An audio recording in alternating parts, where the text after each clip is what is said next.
মোটামুটি ৩০-৩০ টাকা।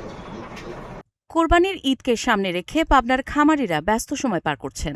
১ বছর ধরে তারা গরু মোটা তাজা করেছেন।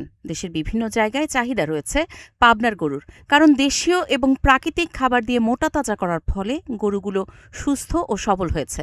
খামারিরা আশা করছেন এবছর কোরবানির পশু বিক্রি করে ভালো দাম পাবেন। বছর ধরে পালতেছি কুরবানি উপলক্ষে বিক্রি করার উদ্দেশ্যে। আশা তো করতেছি ভালো দামেরই একটু। গতবারের তুলনায় এবার একটু সারের দাম কম হবে বা কোরবানি কম হবে বলে মনে করে আশা করছি। আমাদের ১ লাখ টাকার গরু ছিল সেগুলা এখন ২ লক্ষ টাকা বিক্রি হবে।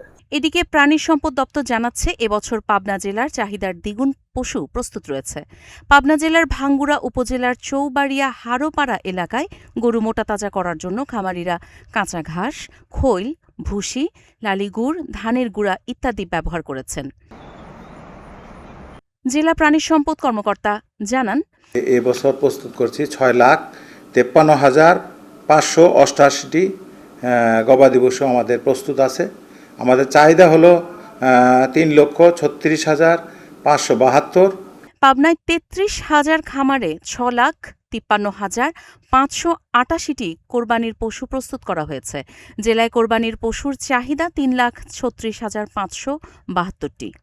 এর ফলে ৩,১৭,০১৬টি পশু উদ্বৃত্ত রয়েছে। খামারিরা এই পশু বিক্রি করে ভালো দাম পাওয়ার আশা করছেন। কাজী ইশরাত জাহান দৃষ্টি, নাগরিক প্রতিদিন।